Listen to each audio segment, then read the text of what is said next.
Taxes was taxing. Now taxes is relaxing when you file for free. I can file for free? TurboTax Free Edition. Roughly 37% of filers qualify. Simple Form 1040 returns only. See if you qualify at turbotax.com/free. I can file for free. Now this is taxes. File for free with TurboTax Free Edition and get your maximum refund. No schedules except for earned income tax credit, child tax credit, and student loan interest. See if you qualify at turbotax.com/free. From Hollywood, it's time now for Johnny Dollar. Ralph Steedler, Johnny. Delta Liability. Oh, hiya, Ralph. What's on your mind? Poetry, you Philistine. The bard's immortal words. Which words? Full Fathom-Five thy father lies. Of his bones are corals made. And those... Those are pearls that were his eyes. Yeah. What's the case, Ralph? Robbery? A pearl necklace? Life insurance. $75,000 worth of bones. Down in the bottom of the deep blue sea. Or so they say. So who say? The insured's wife. The insured's best friend. Oh, they're quite positive about it. But you're not, is that it? Johnny, if I'm going to be stuck for 75 G's, at least I ought to get the straight dope, shouldn't I? All right, I'll get it for you. Give me the who and where. It happened in Miami Beach. Check with the DA's office there. The insured was a man named William Markey. And the beneficiary? His wife, poor wretch. Oh, you're biased, Ralph. Sure, I'm paying alimony. So look it over, Johnny, and keep in touch.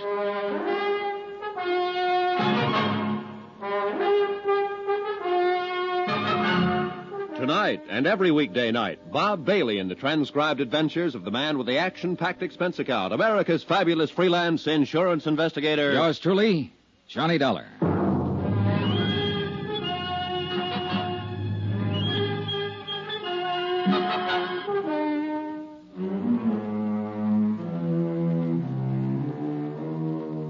From Special Investigator Johnny Dollar to the Home Office, Delta Liability, Hartford, Connecticut. The following is an accounting of expenditures during my investigation of the Fathom-Five matter.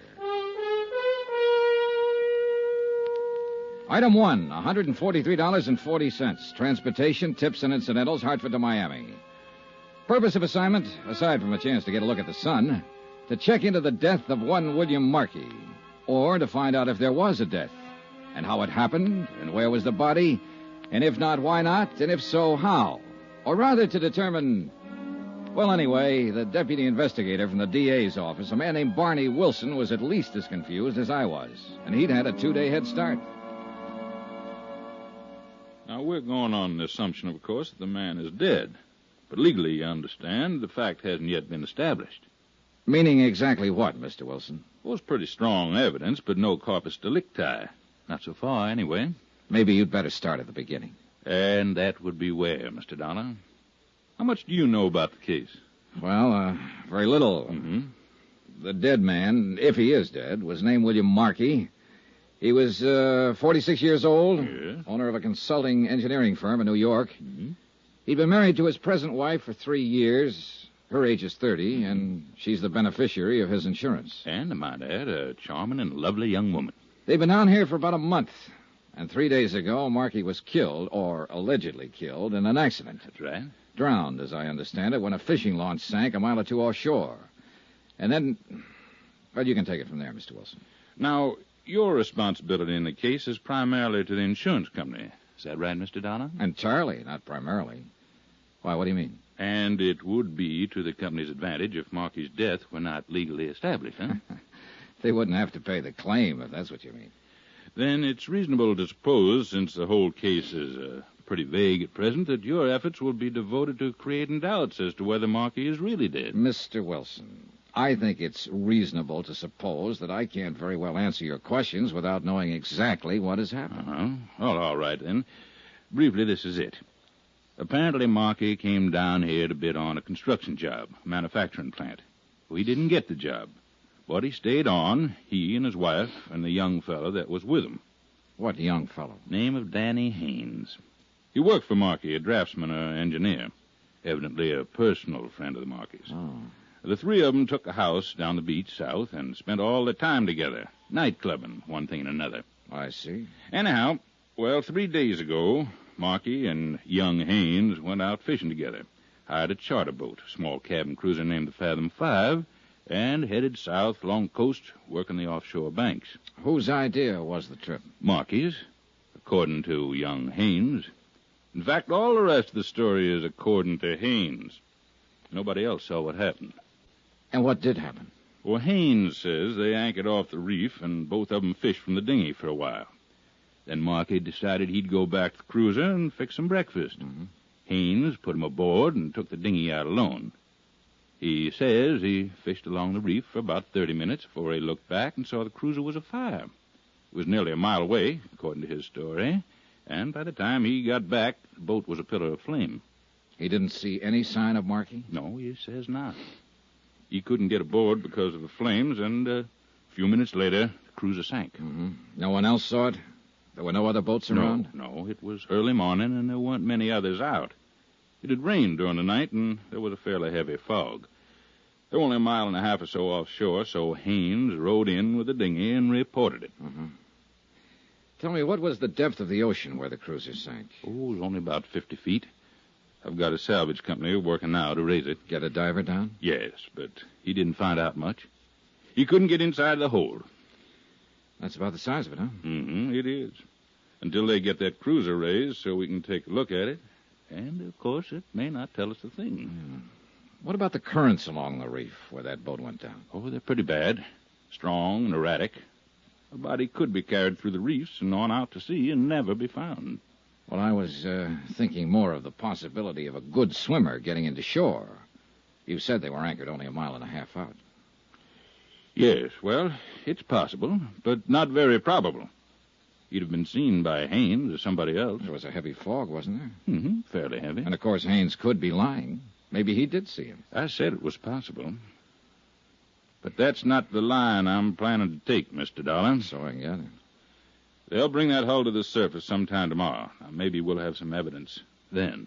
Or maybe Markey's body will turn up in the next 48 hours. And if not? Then, Mr. Dollar, I will petition the probate court to declare him legally dead. I suppose you've got some reason for all this, Rush. Yes. I want the fact of death established in order to file a murder charge. Danny Haynes? Who else? It's the old story, isn't it? 2 men go out and only one comes back. Unwitnessed accident. Nothing new about it. No. And it's never been an easy one to prove. Well, it'll be a lot tougher a year from now if you people put up a fight and force the decision up to the Superior Court. Suppose Haynes himself fights it. I wish he'd try. Be the next thing to an admission of guilt. Oh, Mrs. Markey. She has legal status in the case. She could do it, but she won't. Yeah, you're probably right. She wouldn't be likely to throw away $75,000. Well, I can't tell you what we'll do yet, Mr. Wilson. I'll have to look around first, talk to the people involved, get my feet on the ground. Fine. Well, you just do that. Here, I'll give you the addresses. Oh, good. Mrs. Markey is still at the beach house. Young Haynes has moved into a hotel near there. All right, thanks. Say, how did the 3 of them get along during the month they've been here? Like peas in a pod, from all appearances.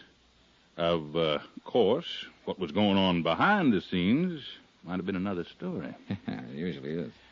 I think that's where we'll find the motive. Not that Mrs. Markey encouraged Haynes at all. She's a fine woman. I know, and she's beautiful. And this is the South. How's that? So long, Mr. Wilson. I'll keep in touch.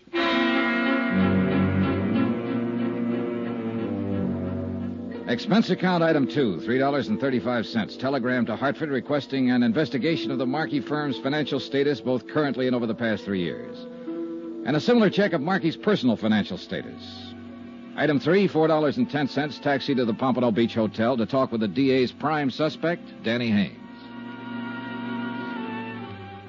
Look, Mr. Dollar, I've been over the whole thing with the police a half a dozen times. I'd still like to ask you a few questions, if you don't mind. They've got the whole story, all I know about it. They had a stenographer to take it down. Why don't you go to them with your questions? Maybe I got different questions. I told them everything I know about it. Look, Danny, you don't have to talk to me, but if you're smart, you will. Why so? Because the police already have their minds made up. Or at least Barney Wilson has. Sure. He's out to prove I killed Mr. Markey. Well, look, my mind isn't made up yet, so you can't lose anything by talking to me. Unless, of course, you did kill him. It happened exactly the way I told them.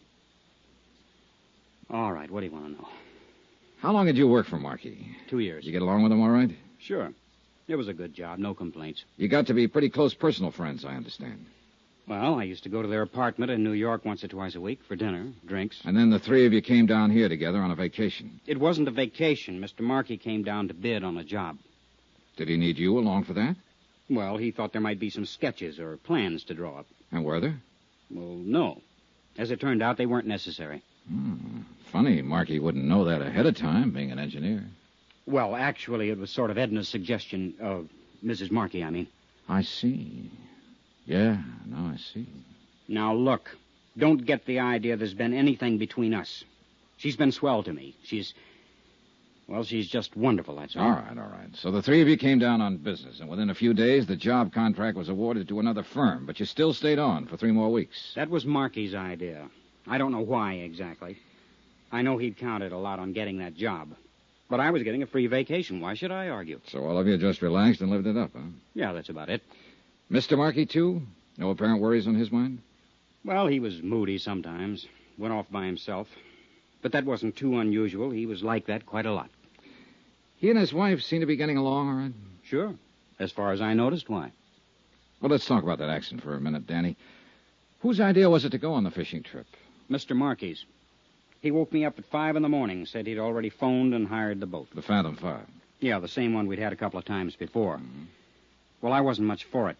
It was misting out with a heavy fog, but he was real hot on the idea, and I couldn't very well argue he was the boss. Was Mrs. Markey up when you left? No, but she knew we were going. She'd packed a lunch. I guess they'd talked about it the night before. All right, you took the boat out then and followed the reef south, and what happened? Well, we anchored as close as we could get to the reef and went out in the dinghy for about an hour. No luck at all. Then Mr. Markey decided he'd go back on board and fix something to eat. Uh-huh. I let him off and then rowed back along the reef.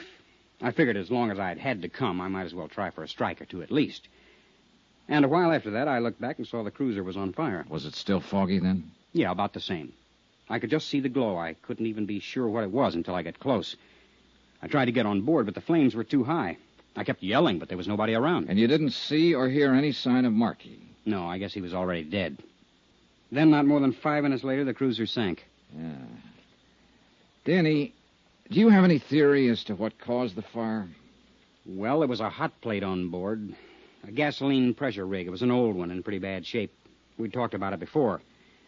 I think it may have leaked into the bulkheads in the bilge, and when Mr. Markey went to light it to fix breakfast, the whole boat just went up in flames. I see. Tell me something, Danny. Do you think Markey could have committed suicide? Suicide? Why? For what reason?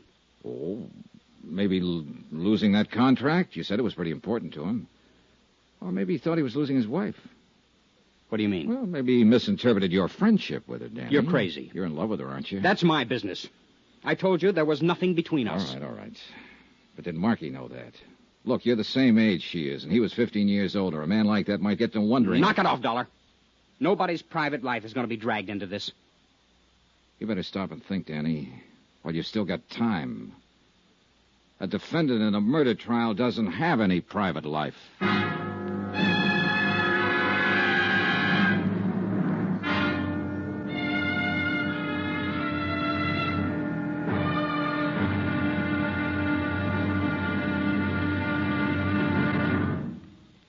Now, here's our star to tell you about tomorrow's intriguing episode of this week's story. Tomorrow, a lady weeps, a lover curses, and a strange, grim relic is brought up from the sea.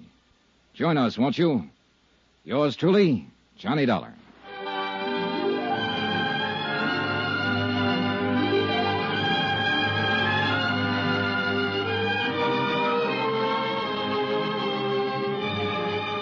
Yours truly, Johnny Dollar, starring Bob Bailey, is transcribed in Hollywood.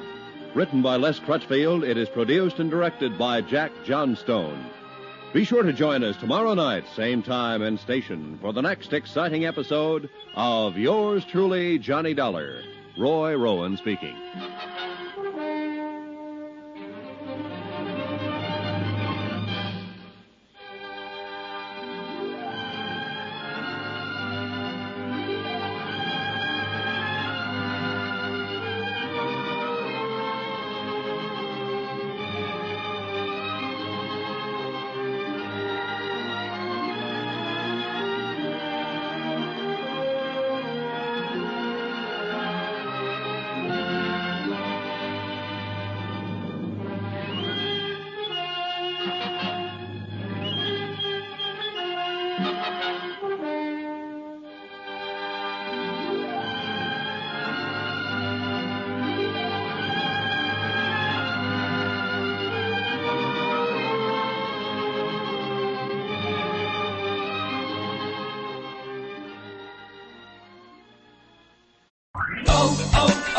O'Reilly! Check engine light on? Take the guesswork out of your check engine light with O'Reilly Veriscan. It's free and provides a report with solutions based on over 650 million vehicle scans verified by ASE-certified master technicians. And if you need help, we can recommend a shop for you. Ask for O'Reilly Veriscan today. O'Reilly Auto Parts.